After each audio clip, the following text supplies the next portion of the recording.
I have managed, trained, and built remote teams for 8 years. I have read the leadership books, done the personality assessments, and run the team building sessions. And here's the truth: 90% of what the leaders do when their team isn't performing doesn't work. Not because the intention is wrong, but it's solving the wrong problem. So let me save you the years I spent figuring this out the hard way. Now, don't get me wrong, motivation is okay, but motivation alone did not help me stop being the bottleneck. It did not help me build a team that can run without me carrying it. It did not help me keep good people for 8 long years. And if you are an executive or founder who is drowning right now, doing too much, following up too much, holding too much, motivation is not what's missing. There are three specific things that change how my team performs. And I'm going to walk you through all three right now with exactly what to do with each one. The first one is common understanding, and it has two parts. Part one is clarity. I know my role, you know yours, and we both know how they connect, what the deliverables are, what good looks like, who owns what, and what decisions you can make without coming to me first. This sounds obvious, right? But I made this mistake for years. I had no standardized training system. I was either spending hours training someone live, taking me away from everything else, or barely training them at all, and then getting frustrated when things fell through the cracks. When the real problem was that I never built a clear system for handing things off. Here's what I know now. If your team is constantly looping you in on things they should be able to handle, that is a clarity problem. And no amount of encouragement fixes a clarity problem. A system does. Part two is knowing your people well enough to leverage their strengths, not just their job description,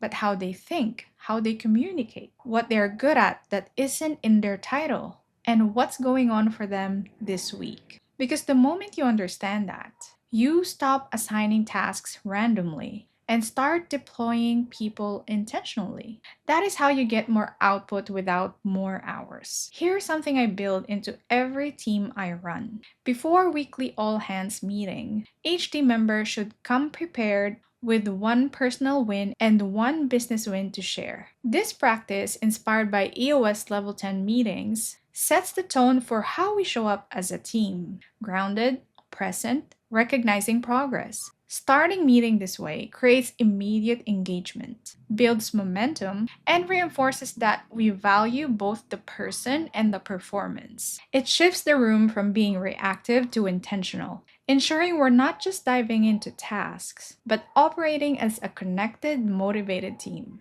The other thing we do is weekly report. 3 questions every Monday. What did you complete? What are you focused on this week? And this is the one that I love the most. What is blocking your progress? The last question is doing something specific. Most people will not raise their hand and say, I need help. It feels like admitting failure. But what's blocking my progress? That's just a status update. It gives people a safe way to surface problems before it becomes your problem to clean up 3 weeks later.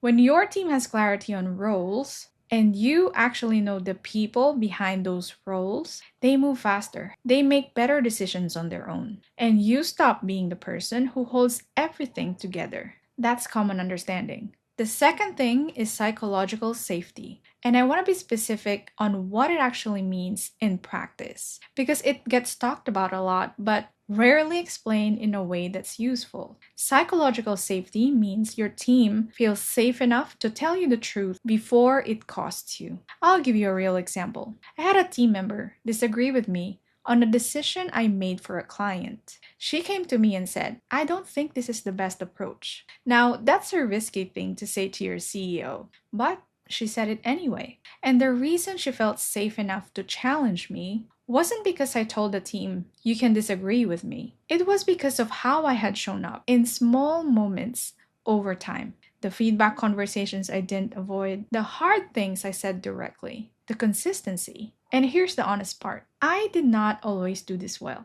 One of the biggest mistakes I made early on was delaying hard conversations. I would see something off, a performance issue, a mismatch, a pattern, and tell myself, give it more time. And by the time I finally addressed it, the problem was 3 times bigger. It had already affected the team. And I had lost credibility for not saying something sooner. Delaying hard conversations is not kindness, it's avoidance. And your team notices. So here's what I changed. Number one, when I give someone a feedback, I don't just tell someone what to fix. I give them a framework for how to think. For example, I'll send a voice note to a team member and say, use your best judgment first. If the task is low risk and reversible, decide. No need to loop me in. Shift from asking me questions to giving me recommendations. Tell me what you think we should do and why. I don't expect perfection. I expect ownership.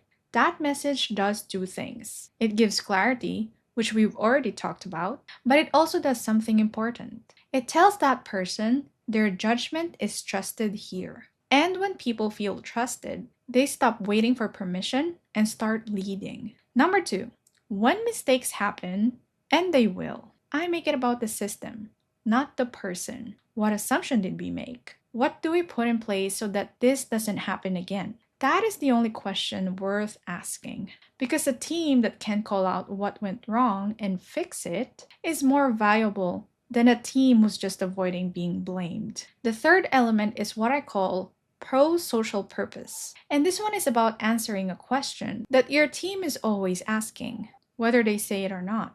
Who are we actually doing this for? Not what, not how, who. I talk about this constantly with my own team. We support executives and founders who don't have the right structure around them. People who are doing the work that should be delegated, making decisions that should be owned by someone else, staying in the operations when they should be in the vision. When my team understands that specifically, they stop thinking of themselves as task executors and start thinking of themselves as the reason that founder was able to take back his time this week. That shift in how someone sees their own roles changes everything about how they show up. Not because I motivated them, but because they know their work matters to a real person. But here's the mistake I see leaders make with purpose. They say it once in a kickoff meeting or an onboarding call, and then never again. Purpose is not a statement. It is what you communicate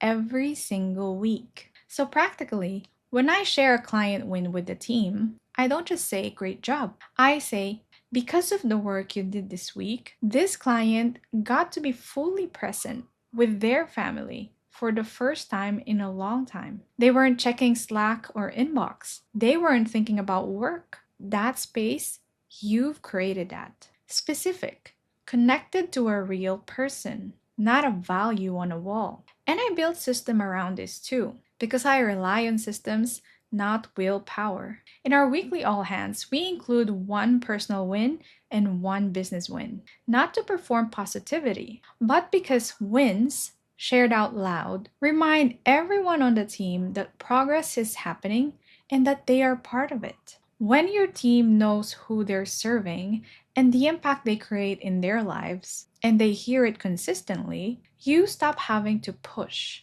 The work pulls them. So here's what changes when you build all these three things together. When your team has common understanding, clarity on their role, and real knowledge of each other, they move without waiting on you. Decisions get made. Things get handled. You stop being the bottleneck. When they have psychological safety, they bring you the truth early. Problems surface before they compound, and your best people stay because they feel trusted and they feel seen. When they have a clear sense of who they are serving, they care about the outcome, not just the task. And that care is self-sustaining. You do not need to keep topping it up.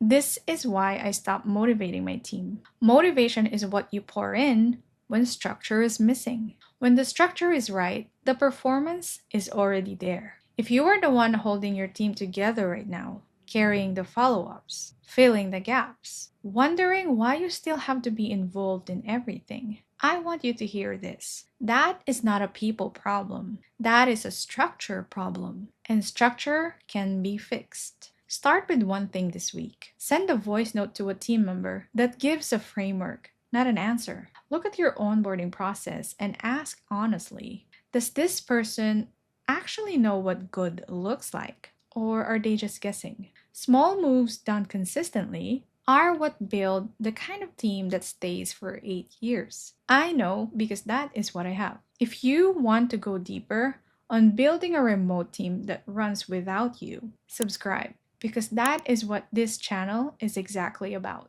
And drop a comment below. Tell me which of these three does your team needs the most right now. I read all of them. See you in the next one.